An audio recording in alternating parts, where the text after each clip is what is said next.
Hello, welcome to the Online Strength Coach Podcast, episode 99. Today we will be discussing training specificity as a general topic. We will probably relate it into powerlifting and sports training. It's coming off the back of a Facebook interaction tonight. I posted up a video of a guy doing very general training, doing a lot of single leg work, a lot of plyometrics work, a lot of kind of the animal movement sort of training, which we use as a kind of warm-up tool, and it's quite a useful thing. However, what I was posting it up as was an example to how training specificity was important for performance and the thing that you want to get better at.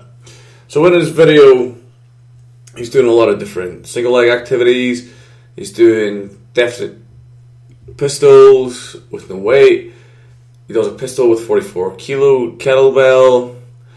Does a lot of different gymnastics work. It's very mobile hips.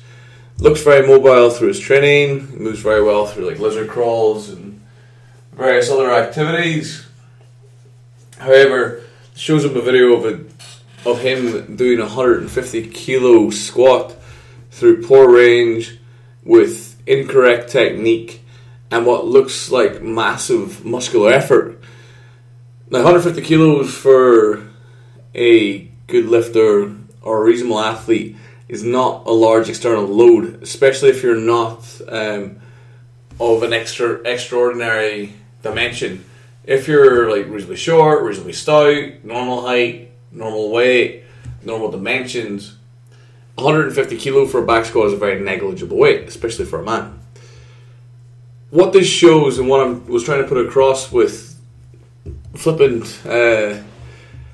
language, and often quite a lot of times when you put something out in social media and you maybe don't put it out in an academic or a well thought out or a put forward manner, it becomes very easy for that flippant language or that statement or that tongue-in-cheek statement or that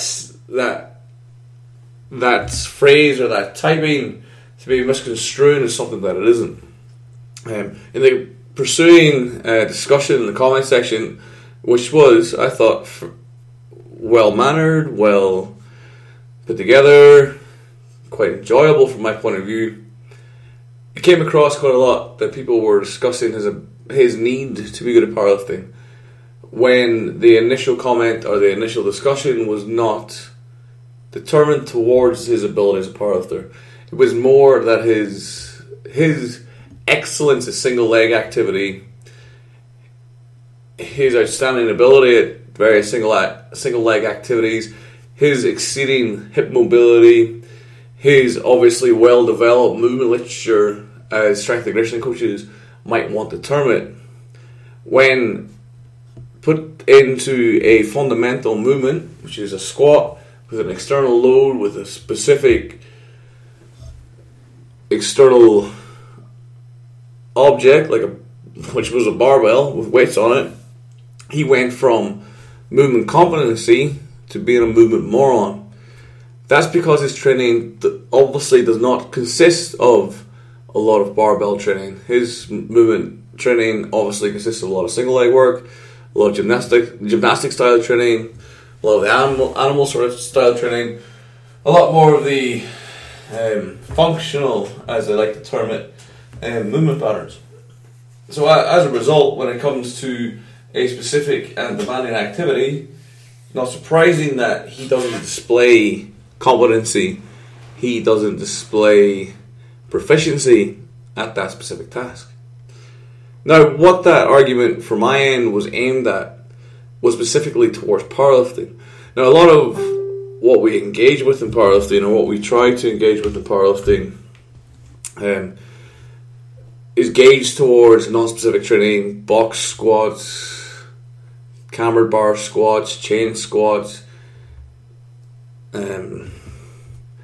front squats, overhead squats, goblet squats, glute arm raise, leg presses, leg extension, leg curls, a lot of very general muscular activity that has zero skill transfer for the most part. Some activities such as front squat, box squats, and other kind of variations on the squat, when used in an informative way or when used in a specific way, can help with skill acquisition, can help lifters unlock certain parts of the squat that may elude them. For example, when a lifter buckles forward or when they can't coordinate their upper back to extend into the lift out of the hole, or maybe they can't figure out how to lift with the hips out of the bottom as opposed to trying to lift with the quads, or maybe can't shift the relative force demand so it's more equally distributed between hips and knees, or they can't shift their balance in the correct direction, and maybe the balance goes forward, balance goes to the side, balance is too far back, maybe the bar comes away from center, various different movement problems or skill problems that lead to the lifter coming out of the bottom of the squat, arse first, head to the floor, and with the bar kicking forward in a bar path. This is a huge problem for the back squat because it puts our back in a lever arm with the weight stuck up on our thoracic spine, which is not incredibly powerful or good at extending against external loads. That's why we want to use our glutes and quads in the squat, and not our lower back and thoracic spine or our rhomboids to extend that weight up. Now what we can do with this is we can take a non-specific modality or a semi-specific modality such as the band squat, which we will use, where the lifter can come out and get constant kinesthetic or external and internal cues and feedback through the entire lift, where the line of the pull of the bar is evident. So if the lifter, for example, when we talk in these kind of more general terms or these more abstract terms, in practicality, when the lifter walks back to the line of pull, if the line of pull is forward of the foot, or they're standing in front of the line of pull, so if the band is angled forward relative to the anchor of the band, when they squat down and go to stand, they're going to get pulled forward when they stand because they haven't set up well relative to the bands. And likewise, if they set up backwards relative to the bands, the forward pull will be even worse. If they set up plugged center with the bands though, then we have a ready awareness of where the line of pull is, or where gravity would be acting on the bar if we were free squatting without a band. But it's constant throughout the movement, so as we sit down we can feel that pull. If there's any lateral nature to that line of pull, so if we're forward or back of the center line of that band, you will feel it explicitly as you go down. You'll feel a forward move pull, backwards pull, you'll feel lateral deviation within the bar path as you sit down. If you get the setup just right and you sit down, you'll feel little to no lateral deviation as you sit. Now where this becomes important is not the eccentric action where we're strong, it's the concentric action as we stand with the bar.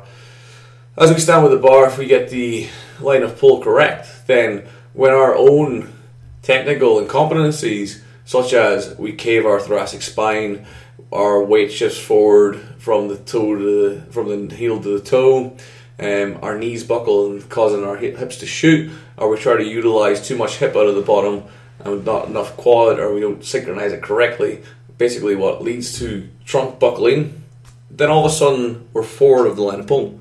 And this becomes very evident and leads to the lifter probably thinking that their face is going to get slingshotted or catapulted into the floor. This is an excellent general or non-specific exercise for the back squat from a technical standpoint. If we look at something that involves the same muscle groups but is non-specific, so if we look at, for example, the leg press, what we get here is we have what could be argued or termed as a chance to utilize a lot more external loads, so the quadriceps can work through the movement and become stronger, if you will. However, what we do here is we utilize the leg press to make the quadriceps strong in that specific plane of movement against that certain angle of pronation at that cadence through those ranges. So what doesn't happen is we don't become better in squat in any way, because what we do in a leg press, we utilize the knees almost in isolation. There is co-contraction obviously with hamstrings, the glutes are involved to some aspect, calves are involved to some aspect. However, the prime mover is a quadricep, and especially since in a leg press we move through such a small range of motion of the knee, even a deep leg press will struggle to get much past 90 degrees of flexion in the knee, which in a squat is barely going to lead to parallel. So if we're trying to utilize the leg extension as a specific or an assistance lift for the squat, outside of some very special case, some very unique use cases, or maybe in some injury cases, we're not really going to get any transfer. We're not going to get any specificity of training. This is a very in-depth and involved topic, one I could probably speak towards for a very long time. However, I will not keep you much longer than this. This is a topic that often gets destroyed, however, in strength and conditioning circles, where people want to obviously apply specificity of training with their athletes, which is a very commendable thing and something that we should be applauded for thinking about and trying to do.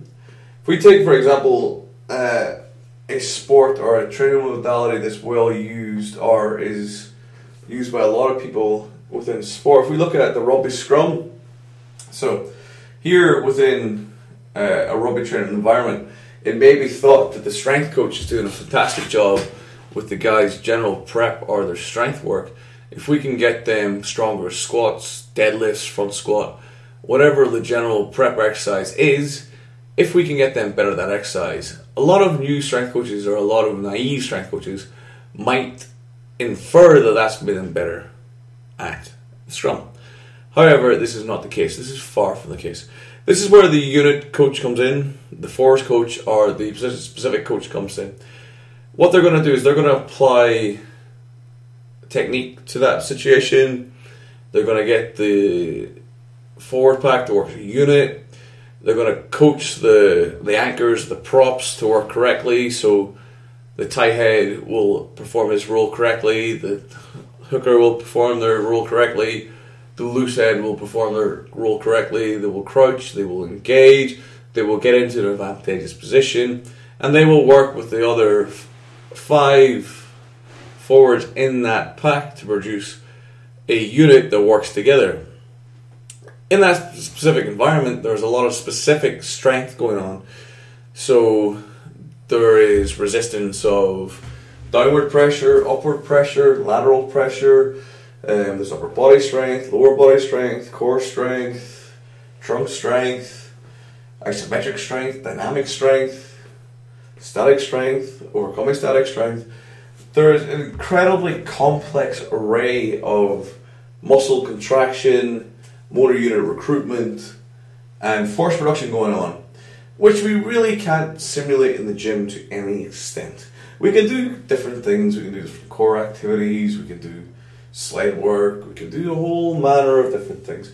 But what we can't really replicate without going outside and doing some form of scrumming against a machine or live opponents is a 1.6 ton compressive force where there are 16 independent actors working together.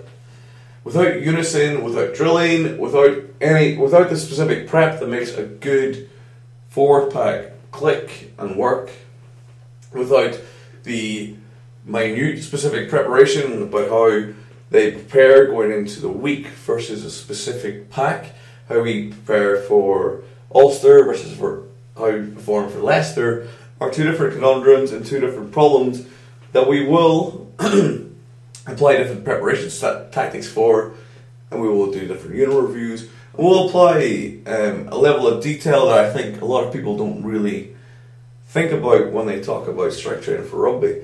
Here we have a wholly complex system with a lot of independent actors, a lot of extenuating factors, a lot of confounding variables that basically we can take that general preparation score of the front squat, the back squat, the deadlift, and we can pretty much, if those other elements aren't operating well, then we can forget about that making any difference at the elite level. It will make a big difference at an amateur level or at a semi-professional level where specific preparation is poor, but it will make almost little to no difference really outside of the general preparation of the athlete in a professional or well-prepared environment where specific preparation is well drilled and expounded upon. Okay, that's an example for me where specificity of training and the complexity of the topic, the complexity of the problem, especially within an open sport such as rugby or football or volleyball or basketball, isn't appreciated by the vast majority of people who are trying to implement it within their training. It gets dumbed down quite a lot, especially in strength and conditioning, where it basically, in my opinion, is a area for ridicule for the most part, because when we do try to apply these principles, we apply them in simplistic, non-nuanced ways that end up being a clusterfuck. Thank you very much for listening. Hope this has been interesting. I've been Mark.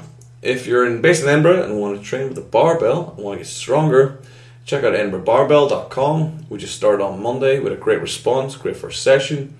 If you want to check me out online for some coaching, perhaps, some programming, check me out at onlinestrengthcoach.com. If you want to hear my ruminations or want to read my poorly disseminated and spelt word, you can find that at caststrength.com. Thank you very much for listening. I've been Mark, and I'll catch you at episode 100, which is the next one of the Online Strength Coach podcast. Thank you very much for listening, and goodbye.